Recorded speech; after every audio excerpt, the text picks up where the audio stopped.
यदा यदा हि धर्मस्य ग्लानिर्भवति भारत अभ्युत्थानम धर्मस्य तदात्मानं सृजाम्यहम्। श्री सत्यप्रकाश विद्यापीठ द्वारा आयोजित ऑनलाइन शिक्षण में आप सौનું हार्दिक स्वागत है। ધોરણ 12 વિષય ગુજરાતી પાઠ 11 યુધિષ્ઠિર યુદ્ધ વિષાદ। હું આપની સમક્ષ જ્યારે આ લેક્ચરની શરૂઆત કરી ત્યારે આપની પાસે એક સરસ મજાનો શ્લોક બોલ્યો ને ગીતાજીનો શ્લોક હતો કે યદા યદા હિ ધર્મસ્ય ગ્લાનિર્ભવતિ ભારત, જ્યારે જ્યારે ધર્મને હાનિ થશે, હે ભરતવંશી અર્જુન, જ્યારે જ્યારે ધર્મને હાનિ થશે ત્યારે ત્યારે હું જન્મ લઈશ। અભ્યુત્થાનમ ધર્મસ્ય, ધર્મના ઉદ્ધાર માટે હું જન્મ લઈશ। તદાત્માનમ સૃજામ્યહમ। યુધિષ્ઠિર યુદ્ધ વિષાદ। આપને બધાને ખબર છે કે મહાભારતની સ્ટોરી શું છે, મહાભારતની કથા શું છે, પણ મહાભારતના યુદ્ધ ખેલાઈ ગયા પછી 18 દિવસના યુદ્ધ થયા પછી એ યુદ્ધ થવાથી સૌથી વધારે દુઃખી કોણ છે?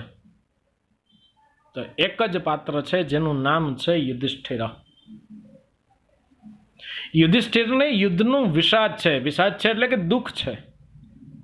યુધિષ્ઠિર યુદ્ધ વિષાદ।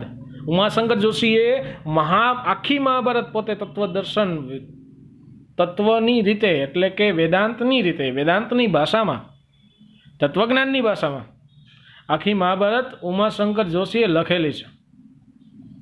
અને બીજી સંસ્કૃતમાં તો એક એવું કહેવાય છે કે યદ અત્ર નાસ્તિ તદ અન્યત્ર નાસ્તિ, જે અહીં નથી તે બીજે ક્યાંય નથી। એટલે કે જે મહાભારતમાં છે એ દરેક ગ્રંથોમાં છે, અને જે મહાભારતમાં નથી તે બીજા કોઈ ગ્રંથમાં નહીં જોવા મળે। મહાભારત વિશે બીજી એક વાત કે આપણે ગર્વ લેવા જેવી બાબત કે આખા વર્લ્ડમાં સૌથી મોટામાં મોટું કોઈ પુસ્તક હોય તેનું નામ છે મહાભારત। એટલા માટે મોટું કારણ કે મહાભારતની અંદર 1,00,000 શ્લોક છે। જોઈએ ઉમાશંકર જોશીનો આપણે સૌપ્રથમ પહેલા પરિચય લઈએ, પછી આપણે થોડુંક ચર્ચા આ પાઠના વિશે આપણે કરીશું। ઉમાશંકર જોશી બધા જાણો છો ઉમાશંકર જોશીને।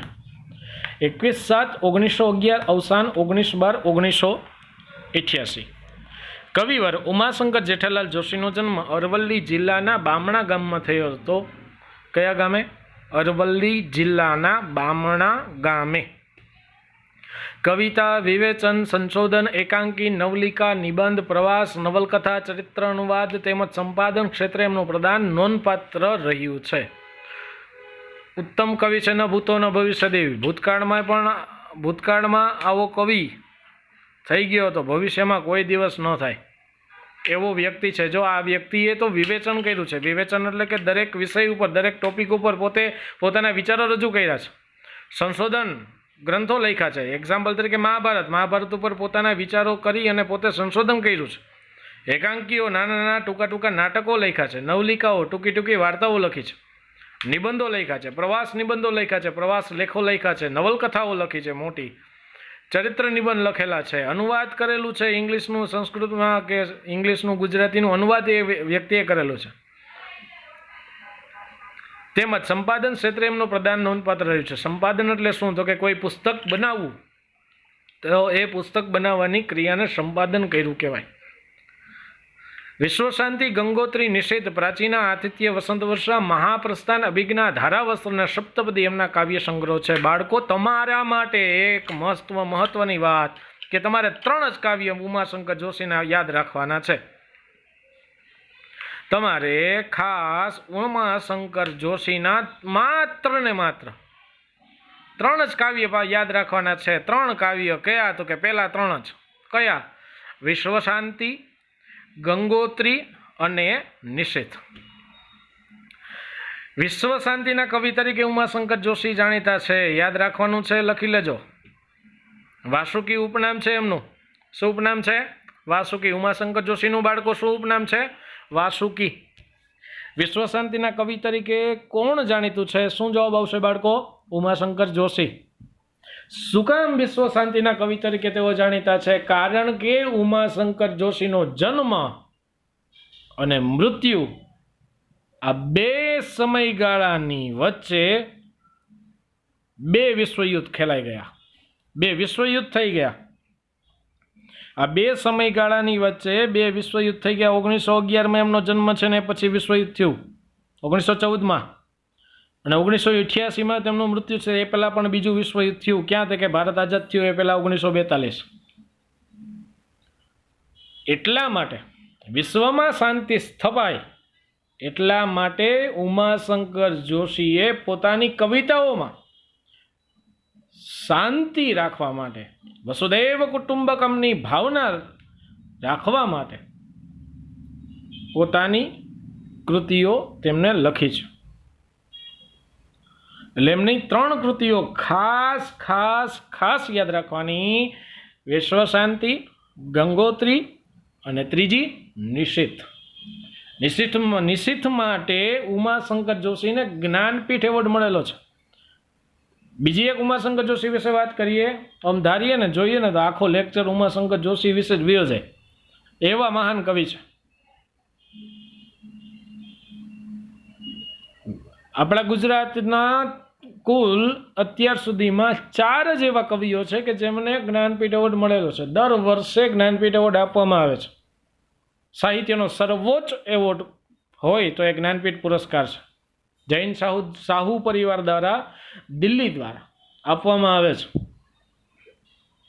તો ઉમાશંકર જોશીને ગુજરાતના કવિ તરીકે પહેલો એવો જ્ઞાનપીઠ એવોર્ડ મળેલો. અને કઈ કૃતિ માટે મળેલો? નિષિદ્ધ નામના કાવ્ય સંગ્રહ માટે. યાદ રાખવાનું છે, એમના મુખ્ય 3 કાવ્ય સંગ્રહો કયા કયા છે? વિશ્વ શાંતિ, ગંગોત્રી અને નિષિદ્ધ. નિષિદ્ધ નામના કાવ્ય સંગ્રહ માટે કોને જ્ઞાનપીઠ એવોર્ડ મળેલો છે? શ્રી ઉમાશંકર જોશી. પછી એમની એક એકાંકી પણ બહુ વધારે ફેમસ છે, જેનું નામ છે સાપના ભારા. યાદ રાખવાનું છે, સાપના ભારા. એમની એકાંકી બહુ જ જાણીતી છે, આવશે આપણે. આ બધા જ કાવ્યો સમગ્ર કવિતા નામે એક જ ગ્રંથ રૂપે પ્રગટ થયા છે. પ્રકૃતિ પ્રેમ, વિશ્વ શાંતિ, ધર્મ તેમજ સંસ્કૃતિ જેવા જીવનના ગહન ગંભીર વિષયો તેમના કાવ્યોમાં સુબેરે પ્રગટ થાય છે.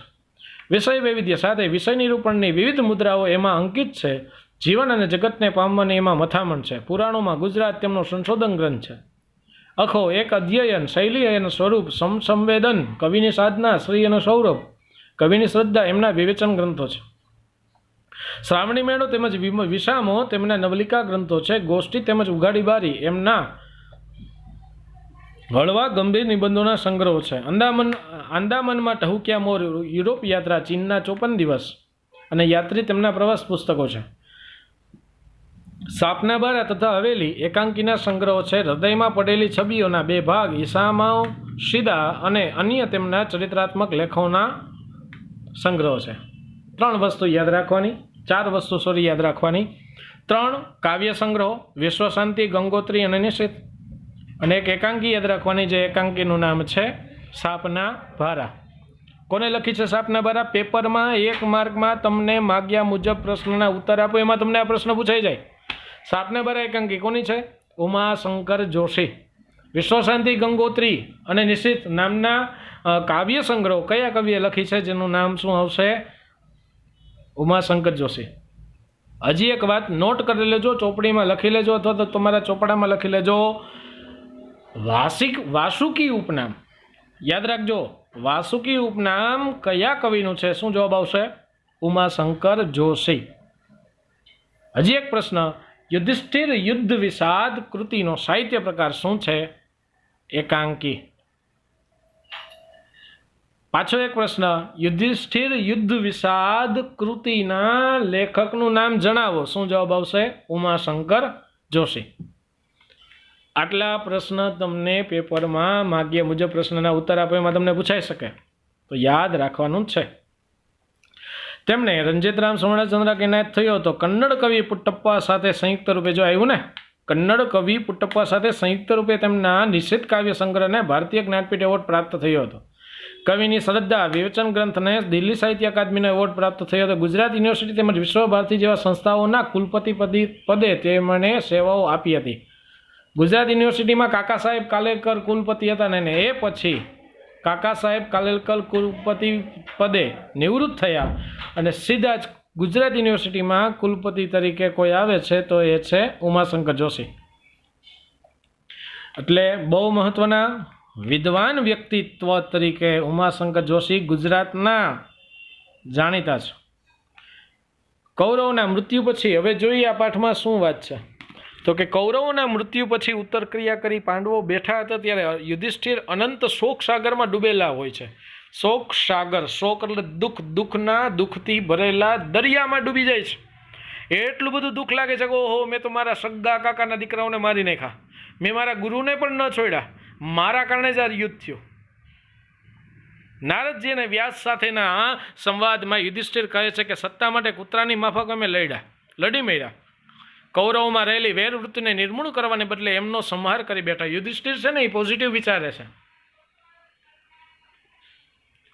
ગાંધીજી જેવું વિચારે છે યુધિષ્ઠિર. અત્યારે અહીં ગાંધીજી શું વિચારતા, એક ઝાપટ મારે તો બીજી ઝાપટ ખાવા માટે બીજો ગાલ તૈયાર રાખવો.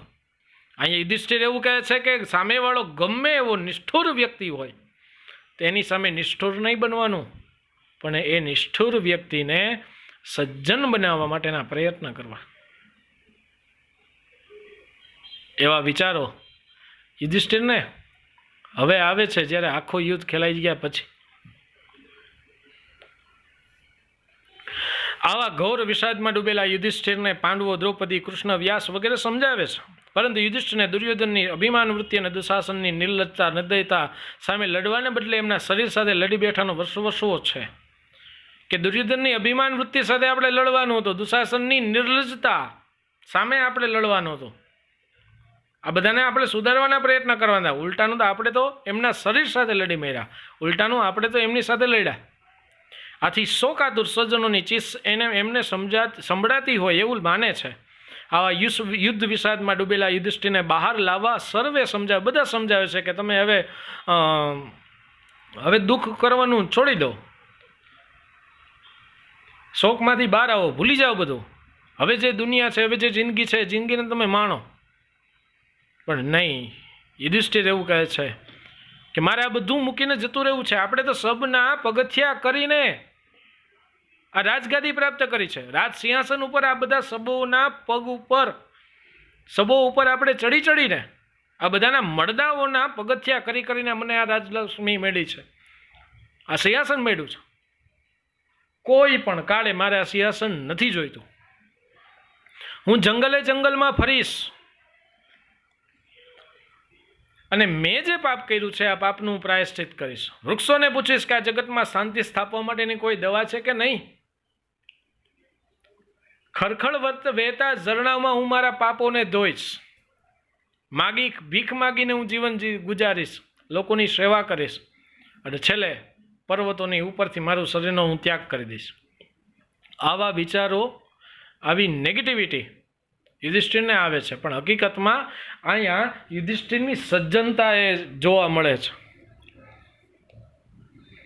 યુધિષ્ઠિર તત્વજ્ઞાન ભરી દલીલો કરે છે, એમાં એમનું અગાધ જ્ઞાન હોવાની અને વેદનાની અનુભૂતિ એ એમની ન્યાયપ્રિયતા બતાવે છે.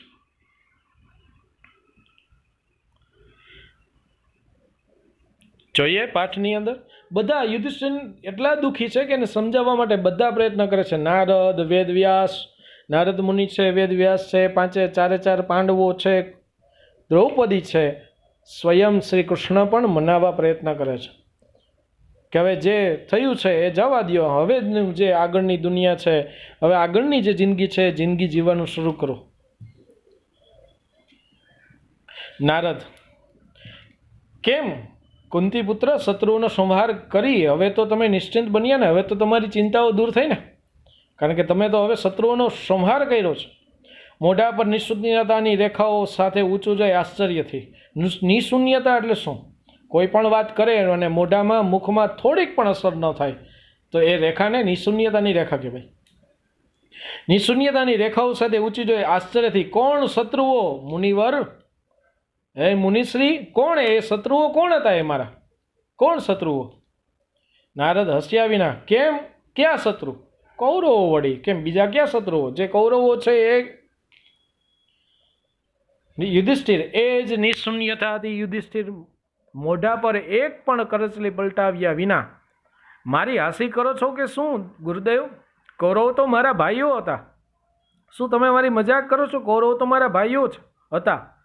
આપને ખબર નથી કૌરવોને અમે હતા પિતરાઈ? બધા દિંગ થઈ ઊંચું જોવે છે.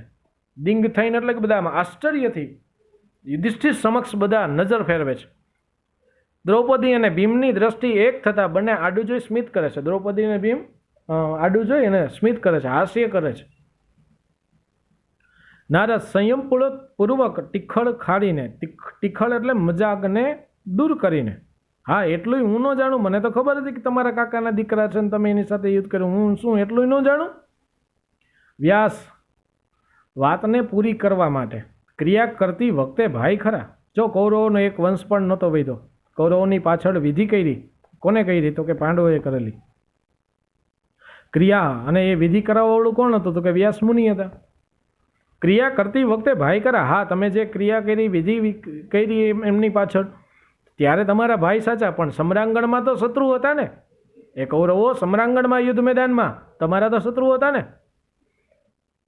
યુધિષ્ઠિર શૂન્યતામાંથી ઝબકી ઉઠે છે. મોઢા ઉપરની કરચલીનો રંગ પલટો સ્વપ્નભંગના ચિત્રો જેવો દેખાય છે, આવે છે. પ્રયત્નપૂર્વક તે હોશિયારીમાં આવી બેસે છે. હવે તમારો પંથ નિષ્કંટક થયો. નિષ્કંટક એટલે કે હવે તમારા રસ્તામાં કોઈ એક શત્રુ પણ હવે જીવિત બચ્યો નથી. બધા પોતાની તરફ તાકી રહ્યા છે એનું ભાન વિના. હા, કાંટો પગમાં બેઠો એટલે તેને શાંતિથી કાઢવાના બદલે જોર અજમાવીને અમે ભાંગી નાખ્યો. એટલે અંદર જ હવે ભેરાઈ બેઠો. રસ્તા પરથી કાંટા જરૂર ગયા, પણ શરીરના એ કાંટા ઘર કરી બેસ્યા. એવું કહે છે કે રસ્તા પરથી એટલે કે આ રાજગાદી સુધી પહોંચવા માટેના અમારા શત્રુઓ દૂર થયા. કોણ હતા શત્રુઓ? કૌરવો. પણ એ શત્રુઓને દૂર કર્યા, એ શત્રુઓનો સંહાર કર્યો. તો એ શત્રુઓના સંહારનું જે દુઃખ છે, એ દુઃખ અમારા હૃદયમાં, મારા મનમાં વસી ગયા છે. એ કેમે કરીને દુઃખ દૂર થતું નથી. કેમ પૃથાપુત્ર વેરીઓના મૂળ રહી ગયા હોય એમ તમને લાગે છે? વેરીઓના મૂળ એટલે શું? હજી તમને એવું લાગી રહ્યું છે કે તમારા વેરીઓ જીવતા છે? યુધિષ્ઠિર, રહેવાની વાત ક્યાં છે? રહેવાની વાત ક્યાં? અરે એ તો રહ્યા નથી, પણ મારા જીવનમાં, મારા મનમાં ઊંડા ઉતર્યા છે. એમના લોહીના સિંચનથી વેર નિર્મૂળ થવાને બદલે ઉલટું દ્રઢ થયું છે. દ્રઢ થયું છે એટલે કે મારા મનમાં અત્યંત પસ્તાવો, પારાવાર દુઃખ મને લાગી રહ્યું છે કે આહા, મેં મારા સગા પિતરાઈઓને મેં મારી નાખ્યા છે. નારદ, હવે કૌરવોનો વિનાશ થયા પછી તો તમે એ વેરવૃક્ષને સરળતાથી ઉખેડી શકશો ને. હવે તો કૌરવો મૂળ નાશ પામ્યા છે, મૃત્યુ પામ્યા છે, તો હવે તો તમારા વેરવૃક્ષને સરળતાથી દૂર કરી શકો ને. હવે તો તમારા વેરને, હવે તો તમારી શત્રુતાને દૂર કરી શકો ને. યુધિષ્ઠિરને શાંત જોઈને નારદ, યુદ્ધમાં તમને જય મળ્યો એથી જુઓ ને, અમારો બધાનો તો હરખ સમાતો નથી. યુદ્ધમાં તમારો વિજય થયો એથી જુઓ, અમારો બધાની અંદર જે હરખ છે, હરખ અમારો જતો જ નથી. જય કેવો, વિજય કેવો અમારો? ભગવાન મસ્કરીમાં કહેતા હો તો બરાબર છે, મને તો આ વિજય પરાજયથી પણ આકરો લાગે છે. શું કામ પરાજયથી આકરો લાગે છે? આગળ આવશે. સૌ કંપી ઉઠે છે, કંપી ઉઠે, ધ્રુજી જાય છે બધા. બીજા કોઈની બોલવાની હિંમત ચાલતી નથી. ત્યારે નારદ બોલે છે, આ શું તમે બોલો છો? તમારો વિજય થયો અને તમારે વિજયની ખુશી હોવી જોઈએ, પણ આ તો એવું લાગી રહ્યું છે કે તમે આ વિજયથી તમે દુઃખી લાગો છો. શું તમે બોલો છો? યુધિષ્ઠિર, 12 વર્ષ વનમાં આથડ્યા, વન વગડામાં આથડ્યા. હવે કોણ જાણે કેટલા વર્ષ કાઢવાના હતા. 12 વર્ષ વનમાં આથડ્યા એટલે કે 12 વર્ષ વનમાં રેખડા. અને હવે કોણ જાણે કેટલી જિંદગી હવે જીવવાની.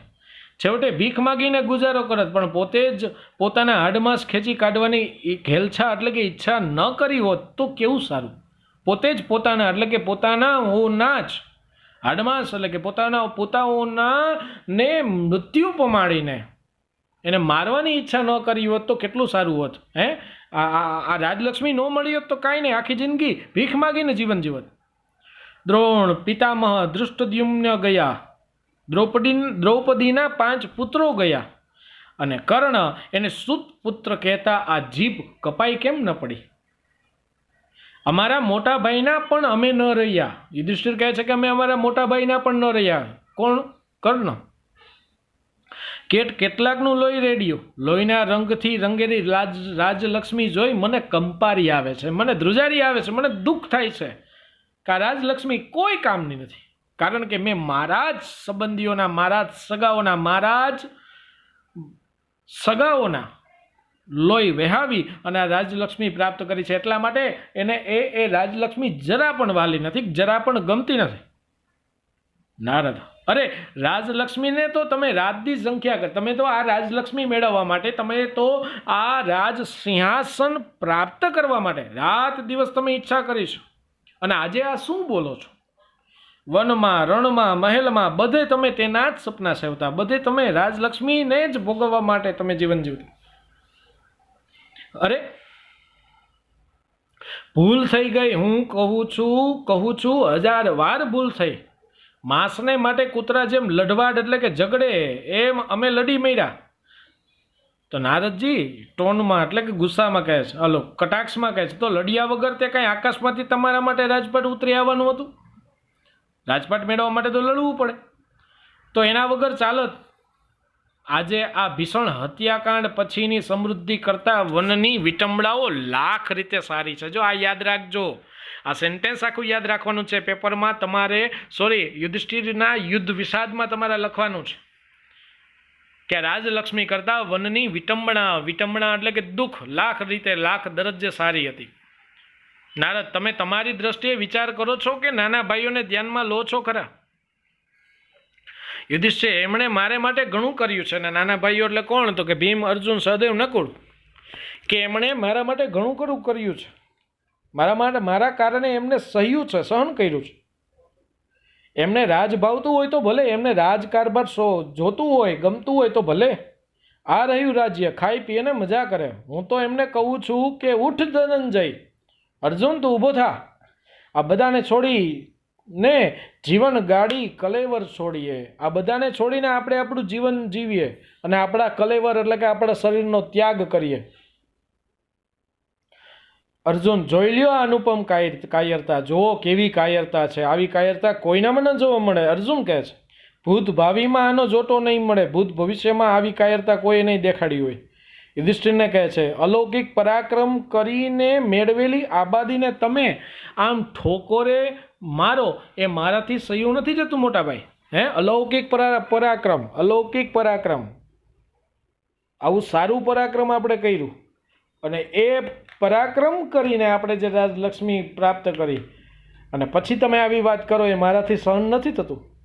કે ચાલો આ બધું છોડીને આપણે જન્મ વગડામાં જતા રહીને ત્યાં જઈને તપ કરી, ધ્યાન કરી, પ્રાયશ્ચિત કરી. યુધિષ્ઠિર: એ તારા મારા પરાક્રમનું જ આ રાજમુકુટ પર કલંક લાગ્યું છે. એ લોહીના ડાઘ હવે જવાના નથી, એને આપણા લોહિયાળા હાથથી અડકીને શું મેળવવાના છીએ? સ્વજન સોણીતે યમુના ગંગા ઉભરાવી. સ્વજન સોણીતે, સ્વજન એટલે કે પોતાના સગાઓના જ, સોણીતે એટલે કે લોહીની ગંગા જમના આપણે ઉભરાવી, ગંગા જમના વહાવડી દીધી. આપણે આપણા સગાઓના લોહીથી જ આપણી ગંગા જમના, આપણે આપણા સગાઓના લોહીથી જ ગંગા જમના વહેવડાવી છે. વનમાં તપ મંગલ શરીરે દોષું કલંક કરના, અને એ આપણા સગાઓના લોહી વહાવીને જે કલંક આપણી ઉપર લાગ્યા છે, આપણા હાથમાં જે કલંક આવ્યા છે, આપણા હાથમાં જે પાપ લાગ્યા છે, એ પાપને આપણે વનમાં તપ કરીશું, અને તપ કરી અને એ આપણા કલંકને આપણે ધોશું. યાદ રાખજો, યુધિષ્ઠિર આવો વિચાર રાખે છે. અર્જુન: યુધિષ્ઠિર વાત મૂકતા નથી એટલે સહેજ નરમ પડીને અર્જુન કહે છે, 12 વર્ષ વન વેઠ્યું તે ઓછું છે ભાઈ? હવે તો બધાને નિરાતે જંપવા દો, હવે તો બધાને નિરાતે રહેવા દો. આજ સુધી બધાને લડાઈથી રાજ મેળવ્યા છે, કે તમે જે આવું પ્રાયશ્ચિત કરવાની વાત કરીને તમે નવાઈ કરો છો? ભીમ: મર્મથી એટલે કે કટાક્ષથી. મોટા ભાઈ, હું તો મંદબુદ્ધિ ગણાવું. મંદબુદ્ધિ એટલે કે મારામાં તો ઓછી બુદ્ધિ, એમ એટલે ટૂંકમાં કટાક્ષમાં કહે છે. હું તો મંદબુદ્ધિ ગણાવું, મારે તમને શું કહેવાનું હોય? તમે આગળથી ચેતવ્યા હોત તો કોઈ શસ્ત્ર ઉપાડત પણ નહીં, અને આ દારૂણ એટલે કે ભયંકર યુદ્ધ પણ ન થાત. લોહીના આંધણ મુકાત જ નહીં, એમાં ઉકળવાનું આપણે ભાગ્યે પણ ન આવત. અમને શી ખબર કે તમારી ક્ષમા અને શાંતિની વાતો આટલે ઊંચે પાતળી દાડીએ જઈ પહોંચે? એટલે ભીમ કટાક્ષમાં કે તમે પહેલાં કહી દીધું હોત તો આપણે આવું ભયંકર યુદ્ધ જ ન કરત, આપણે શસ્ત્ર જ ન ઉપાડત. અમને શું ખબર કે તમારી સમાન શાંતિની વાતો છેલ્લે બધું પૂરું થઈને બધું આવું ઉપડશે. યુધિષ્ઠિર બિલકુલ મર્મથી અસ્પૃષ્ટ રહીને, યુધિષ્ઠિર ભીમના મર્મને સમજ્યા નથી, ભીમના કટાક્ષને, ભીમના ટોનને યુધિષ્ઠિર સમજ્યા નથી, કહેવાના મતલબને સમજ્યા નથી. ભીમ તો મજાક કરે છે, સંભળાવે છે યુધિષ્ઠિરને. ત્યારે યુધિષ્ઠિર હજી ક્યાં મોડું થયું છે, શું બોલો છો મોટા ભાઈ, હવે તો દાવ ખેલાઈ ગયો, હવે તો બધું પૂરું થઈ ગયું. યુધિષ્ઠિર એમ નથી, મહાન પ્રયત્નો કર્યા તે પણ હલાહલ ઘોળવામાં જ. આપણે મહાન પ્રયત્નો કર્યા બધું હળાહળ ઘોળવામાં, એટલે કે ઝેર બનાવવામાં જ આપણે કર્યા છે. ભૂલ થઈ તો સુધારીએ, હવે જાગ્યા ત્યારથી સવાર. આપણાથી જે ભૂલ થઈ છે ભૂલનો આપણે સુધારો કરીએ ને હવે આપણે સમજાણું છે કે આપણાથી ભૂલ થઈ છે તો ત્યારથી આ સવાર. આ જ ઉમાશંકરની એક પંક્તિ છે. યુધિષ્ઠિર અત્યારે જે શોક કરે છે, શોકને આપણે બીજું નામ આપશું પસ્તાવો. આ જ ઉમાશંકરે પસ્તાવો વિશે લખ્યું છે. આ પસ્તાવો વિપુલ જનનું સ્વર્ગથી ઉતર્યું છે, પાપી તેમાં ડૂબકી દઈને પુણ્યશાળી બને છે. કે કોઈ પણ માણસ જ્યારે પાપ કરીને પ્રાયશ્ચિત કરે, પાપ કરીને પસ્તાવો કરે, એ પાપનો જે માણસને પસ્તાવો થાય તો એ મોટામાં મોટું આ જગતમાં પ્રાયશ્ચિત છે. આ વાત ઉમાશંકર જોશીએ પોતાની પંક્તિમાં, પોતાની કવિતાઓ લખી છે. અને એ જ પસ્તાવો અહીંયા અત્યારે કોણ કરી રહ્યું છે? યુધિષ્ઠિર. ભીમ ભૂલ જ ક્યાં છે? મર્મમાં, કટાક્ષમાં, અથવા તમારી વાત થાય તો ભૂલ છો, ભૂલમાં પણ ભૂલ જોઈ બેસો એવા છો તમે તો. કટાક્ષમાં કહે છો કે તમારી વાત થાય તો આમાં અલગ વાત છે, તમે તો ભૂલમાંય ભૂલ જોઈ બેસો એવા છો તમે તો, દબાણથી. હવે જવા દો બધી લાંબી ટૂંકી, દબાણથી એટલે આમ ગુસ્સાથી. હવે બધી આ લાંબી ટૂંકી જવા દો, બંધ કરો આ બધું, ને સૌને ઠરીઠામ બેસવા વેળા આવવા દો. હવે બધાને શાંતિથી બેહવા દો. આજ લગી એટલે કે અત્યાર સુધી તમારા કારણે બધાને શ્વાસ લેવાનો પણ પૂરો વખત મળ્યો નથી. યુધિષ્ઠિર દુઃખ સાથે. એ રહ્યું રાજપાટ, તમે મજાથી ભોગવો ભાઈ. મળદા પર પગ મૂકી નગરજનોની દુઃખી ચીસો વચ્ચે લોહી નીકળતો મુગટ પહેરવાની હિંમત મારામાં નથી. હું તો નિર્ભય માર્ગ પકડીશ, ડર્યા વગરનો માર્ગ પકડીશ. પવનનો ગોઠિયો બનીને, પવનનો ગોઠિયો એટલે કે પવનની સાથે વહી જઈશ અને વનની કોતરોમાં, વનના પર્વતોમાં, વનના પથ્થરોમાં કલેવરને કોક દાડો ફેંકી દઈશ. કલેવર એટલે કે પોતાના શરીરને કોક દિવસ હું ફેંકી દઈશ, મારા શરીરનો હું ત્યાગ કરીશ. સહદેવ, તમે જ વનવાસ દરમિયાન કહેતા ને કે બાહ્ય વસ્તુઓ છોડી આત્મશુદ્ધિ થતી નથી, મમતા છોડી રાજભોગવામાં શું વાત છે? તમે એવું વનમાં કહેતા કે બાહ્ય વસ્તુઓ છોડી આત્મશુદ્ધિ થતી નથી, બાહ્ય વસ્તુ છોડી આત્મશુદ્ધિ થતી નથી, મમતા છોડી રાજભોગવામાં શું વાત છે? મમતા એટલે કે માયા, માયા છોડીને રાજકારભાર તમે ભોગવો, એમાં તમને શું વાંધો છે? લોકોની સેવા માટે તમે રાજકારભાર ભોગવો. મોટા મોટા રાજાઓ યુદ્ધ કર્યા છે એટલું પણ તમે ભૂલી ગયા. નકુલ, હું પણ એ જ કહેવા જતો હતો, ભગવાન મહાકાલ કરાવે તેમ આપણે કરીએ છીએ. આપણે બધા એક અજબ જાદુગરના હાથના રમકડા છીએ. એ દોરી હલાવે ને આપણે, એ દોરી હલાવે ત્યારે આપણે કૂદવા માંડીએ ને ખેંચી લે ત્યારે કરંડિયામાં પડ્યા રહીએ. જીવું મરવું એ તો ભગવાનના હાથની વાત છે. જો અહીંયા સહદેવ નકુળ પણ કેવી સરસ વાત કરે છે કે જીવન મરણ તો ભગવાનના હાથની વાત છે અને આ ભગવાને કરાવ્યું ને આપણે કર્યું છે. યુધિષ્ઠિર કહે છે કે પણ ભગવાને કરે, ભગવાન કરાવીને આપણે કરીએ છીએ, પણ ભગવાને કરવા માટે આપણને તો હથિયાર બનાય, આપણે તો હથિયાર બન્યા ને. ભીમ, કઠિયારો ઝાડ કાપે તેમાં કઠિયારાનો વાંક કે કુહાડીનો? યુધિષ્ઠિર, એટલે પરમેશ્વરની ઈચ્છા છે એમ સમજી આપણે સંહાર કર્યા જ કરવો એમ. એટલે ભગવાનની ઈચ્છા છે એમ બધાને આપણે માર્યા જ રાખવા. પાંચાલી એટલે કે દ્રૌપદી આમ ગુસ્સામાં કહે છે, બસ કરો હવે તમારું તત્વજ્ઞાન, હવે તમારું આ બધું બંધ કરો એમ. ઘણું થયું, ધરાઈ ગયા હવે.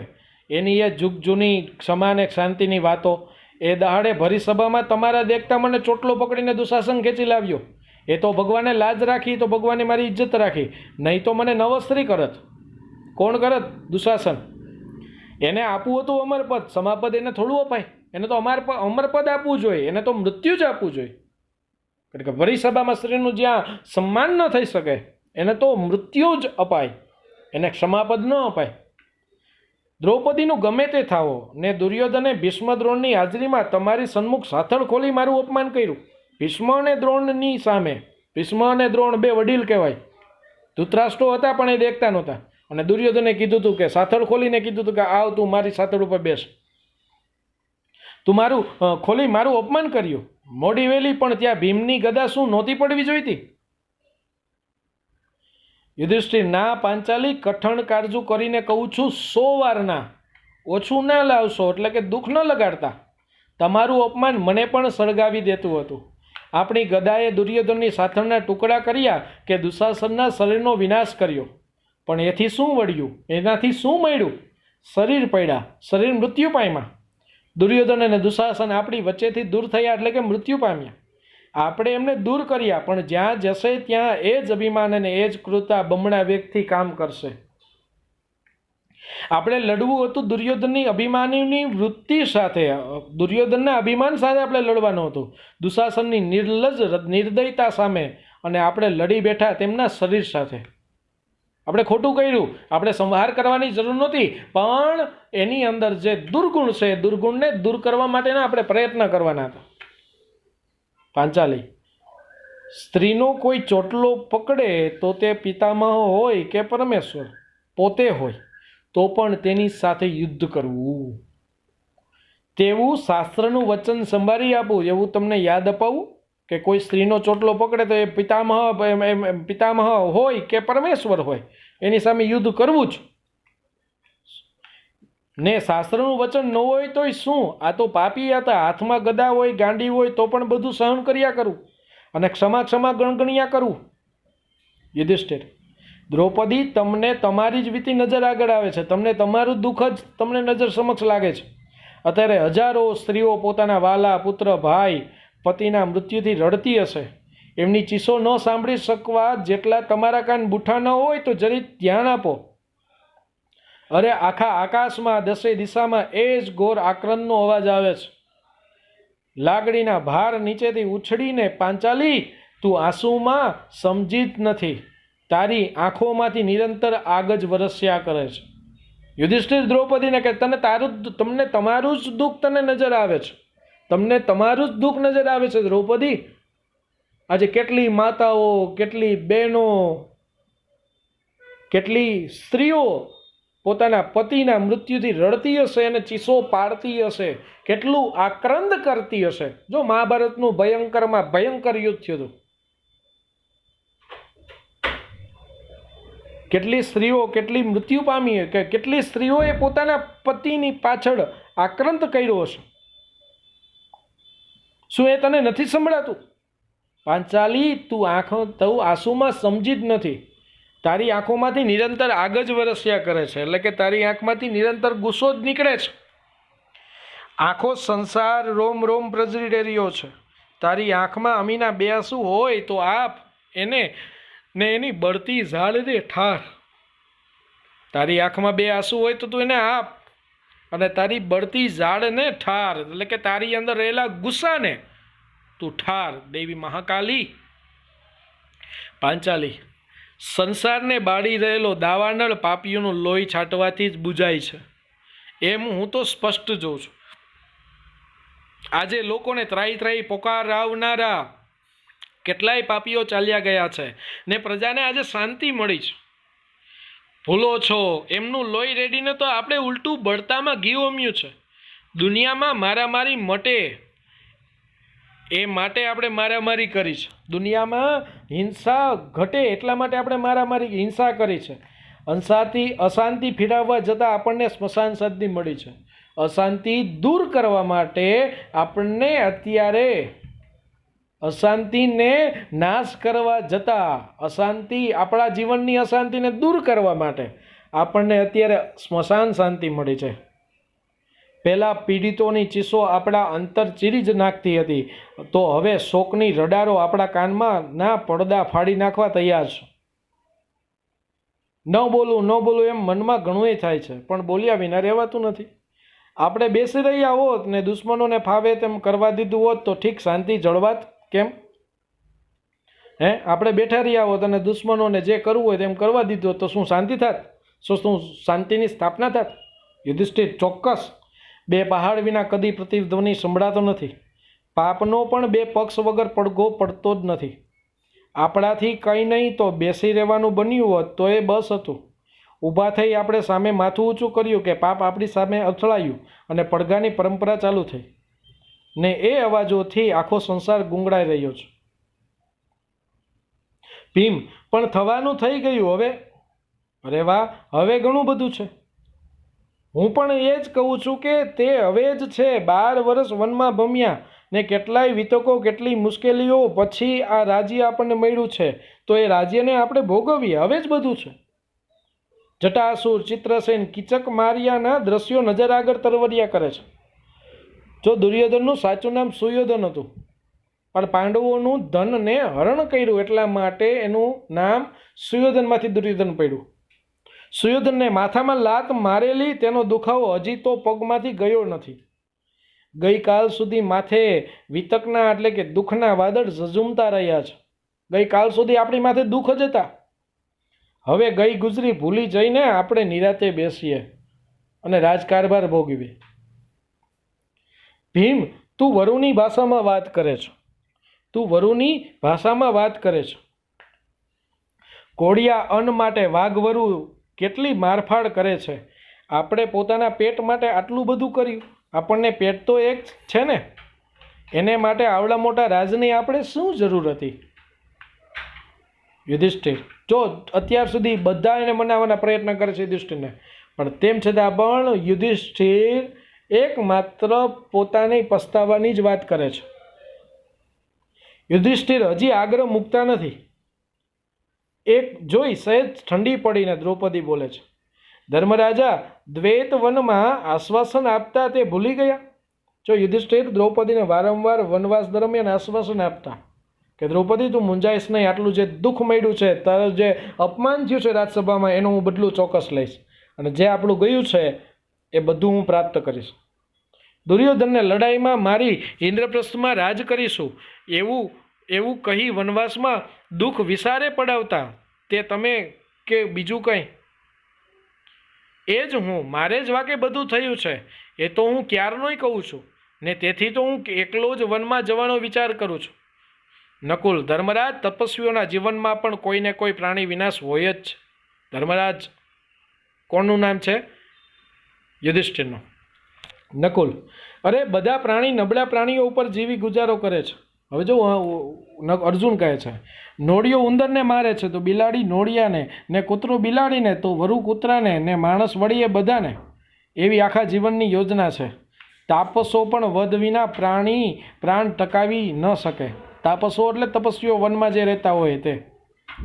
પોપચા બીડાય જેમ તેમાં જેની ડોક મરડાઈ જાય તેવા સૂક્ષ્મ કલ્પનામાંય ન આવી શકે એવા કેટલાક જીવજંતુઓ તો છે.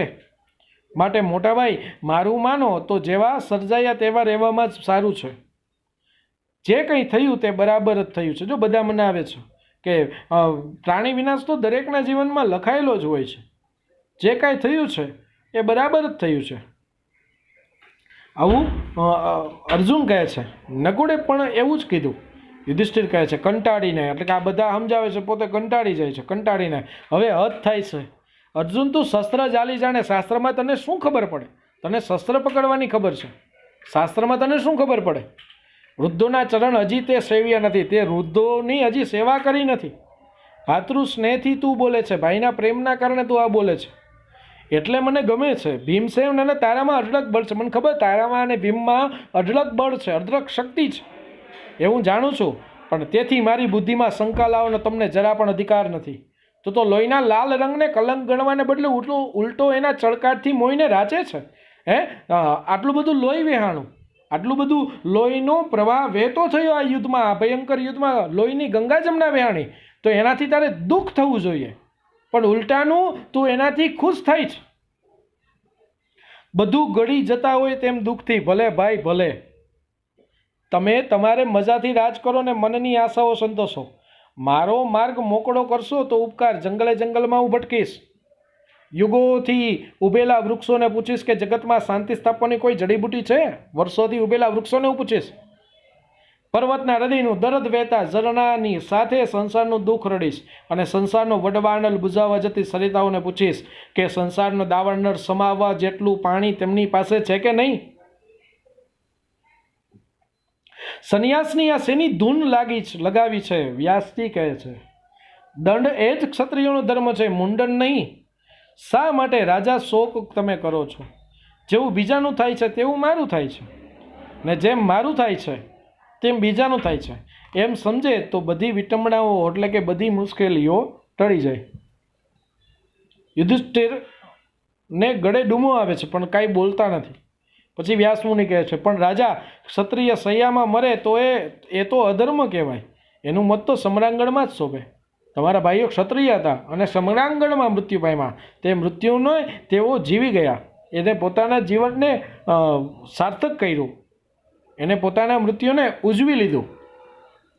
એટલે ક્ષત્રિયનું મૃત્યુ તો શૈયામાં મરે તો એ અધર્મ કહેવાય. એનું મોત તો સમરાંગણમાં જ શોભે. યુધિષ્ઠિર મારું મોત એમ થયું હોત તો ઠીક જ હતું તો ઠીક જ હતું તો. પણ આ તો બીજાનું મોત કરી કરાવીને અહીં ઊભો છું. અર્જુન વ્યાસને પણ યુધિષ્ઠિર કઈ પદ દેતા નથી. એટલે કે વ્યાસ જેટલી વાર સમજાવે છે તેમ છતાં પણ યુધિષ્ઠિર સમજતા જ નથી. કઈ પદ દેતા નથી એટલે સમજતા જ નથી.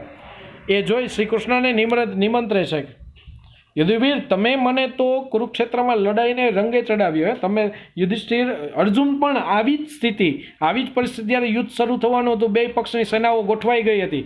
બે પક્ષની સેનાઓ સામસામે ગોઠવાઈ ગઈ હતી ત્યારે અર્જુને શસ્ત્ર મૂકી દીધા હતા કે હે શ્રી કૃષ્ણ મારે યુદ્ધ નથી લડવું, કારણ કે સામે મારા ગુરુઓ છે, મારા કાકા છે, મારા કાકાના પુત્ર છે, મારા પિતામહ છે.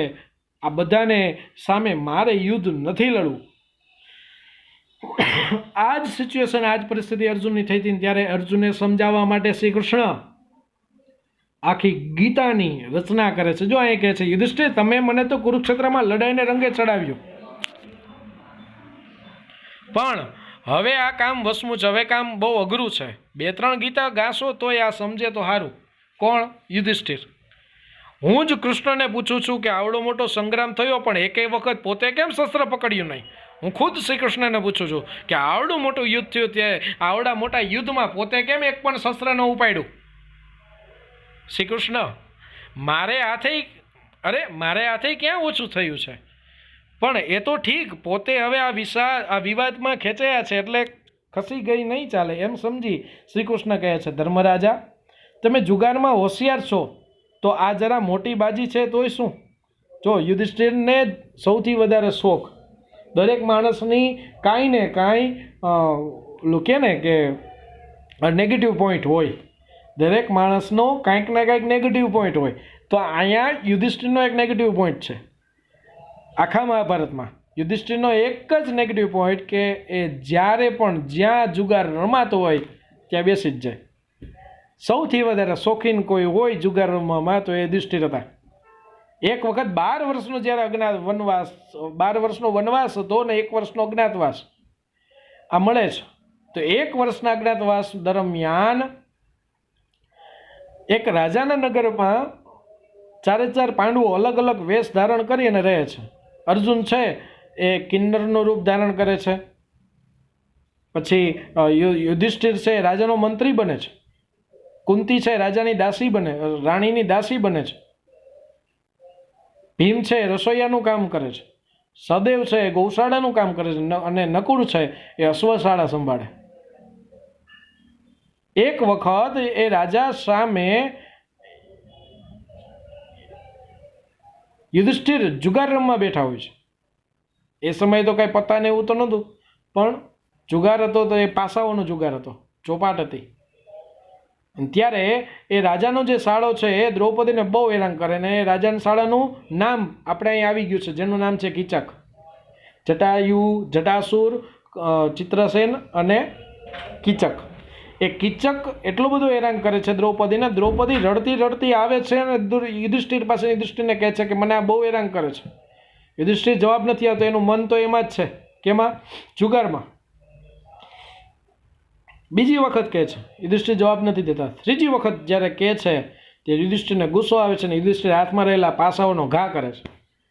અને એ પાસાઓ સીધા જ દ્રૌપદીના નાકમાં લાગે છે.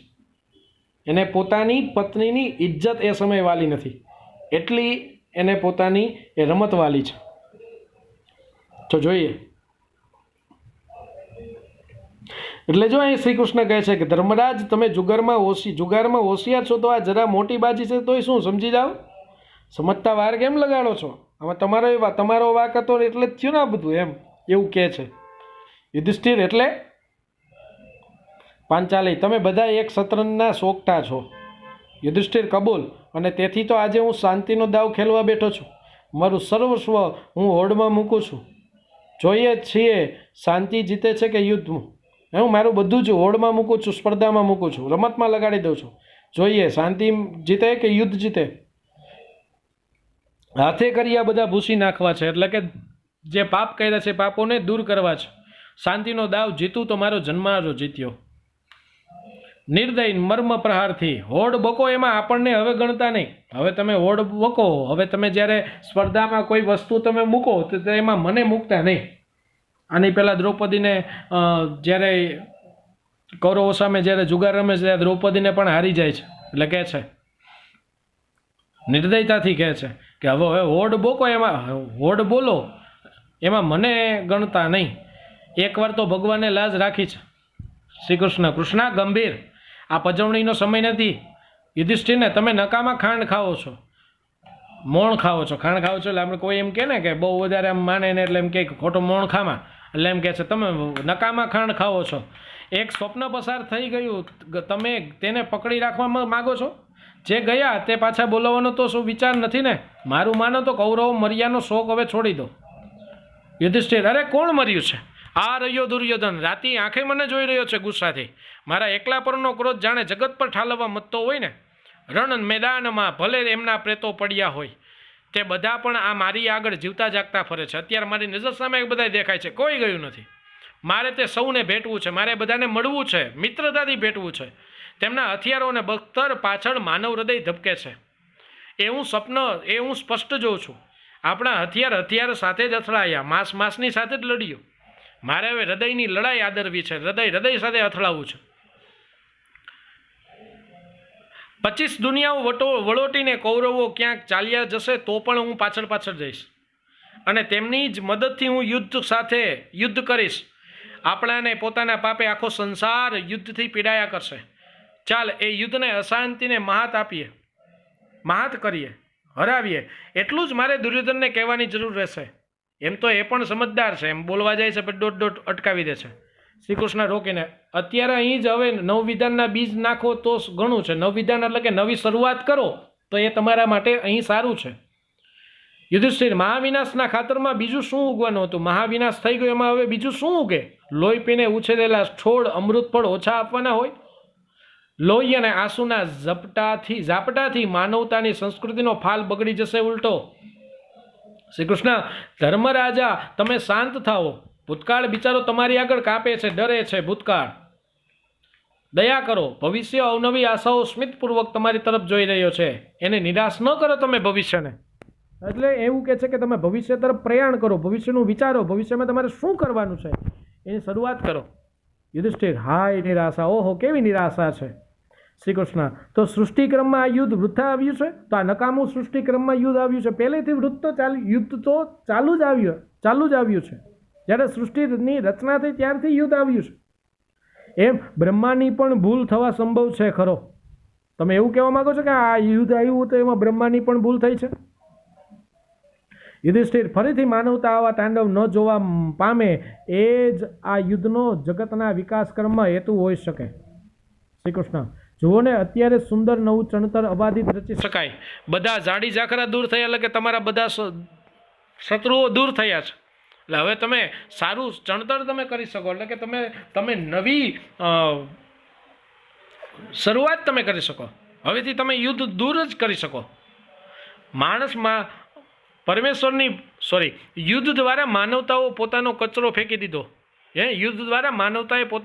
ફેંકી દીધો. કચરો તો એકવાર સર્જનારની અંગુલીનો સ્પર્શ થયો છે. એ મૃત્યુ પાયમાં એ બધા કચરો આપણે ગણીએ, પણ એકવાર તો એને સર્જનાર તો ઈશ્વર જ છે ને. પરમેશ્વરની ભૂલ સુધારવાનું માણસ માથે લે પરમ પિતાનો આશીર્વાદ દેતો મીઠો હાથ તેના ઉપર એકવાર ન હશે એટલી વાર જ શું એને પૂજવા માટે પૂરતી નથી? એ પિતાની નજરે સૌ સરખા છે. રાત્રિના તારાને તરણા સામે હસવાનો અધિકાર નથી. અર્જુન, પણ હવે આ પ્રજાને આવી દશામાં મૂકીને તમે છૂટા થઈ જશો એ ઉચિત ગણો છો? પ્રજા અત્યારે દુઃખી છે. હસ્તિનાપુરની પ્રજા અત્યારે અત્યંત દુઃખી છે, કારણ કે એક એક ઘરમાંથી એક એક બબે સભ્યો મૃત્યુ પામ્યા છે. ઘરે ઘરે માણસો દુઃખી છે, અને તમે આ પરિસ્થિતિમાં મૂકીને તમે પ્રજાને મૂકીને તમે જતા રહેશો, શું એ ઉચિત છે? શું એ યોગ્ય છે? યુધિષ્ઠિર, હા, હું પ્રજાનો સેવક બનીશ, ચાકર બનીને થઈને રહીશ, પણ સિંહાસન ઉપરથી સેવા નહીં કરું. ભીખું થઈને રખડીશ, ભિખારી બનીને ગામે ગામ રખડીશ, અને મારા પાપ પૂરેપૂરું ભાન પામીશ. મારા પાપો મેં જે કર્યા છે એ પાપોને હું દૂર કરીશ. કેટલાએ પોતાના વાલા ગુમાવ્યા તે કરુણ વિલાપો આ કાને સાંભળીશ. કેટલાએ પોતાના સગાવાલાઓને ગુમાવ્યા છે, એ સગાવાલાઓને ગુમાવવાનો જે કરુણ વિલાપ, કરુણ જે સૂર છે એ હું આ મારા કાને સાંભળીશ. મારે એકને એક આજે રે સુત વિયોગે આજે રે માડી કઈક જુરી મરે. કે મારા એકને કાજે, મારા એકના કારણે આજે કેટલી માડીઓ, કેટલી માં સુત વિયોગે પોતાના પુત્રના વિયોગમાં ઝૂરી મરે, એટલે કે અત્યંત દુઃખી છે. યુધિષ્ઠિર અત્યંત ભાવાવેશમાં આવતા ઢળી પડે છે. ઢળી પડે છે એટલે મીન્સ બેભાન થઈ જાય છે. વ્યાસ સબાળા ઉઠીને કમંડળમાંથી જળ છાંટે છે, ને બેબાકડા બનીને પાંચાલી, અર્જુન, ભીમ વગેરે કઈ કઈ લાવે છે યુધિષ્ઠિરની પાસે. ભીમ વ્યથાથી, દુઃખથી, પાપી તો હું જ હતો, ઝેરના પૂતળા જેવો. અર્જુન, મને મારા ગાંડીવનું અભિમાન હતું, ગુમાનમાં હું સખણો ન રહ્યો, આ યુદ્ધ હું લડી બેઠો. પછી સખડો ન રહ્યો. પાંચાલી વિલાઈને મારા જ પાપ પ્રકટ્યા, મારા જ પાપ પ્રગટ્યા એટલે કે ઉત્પન્ન થયા.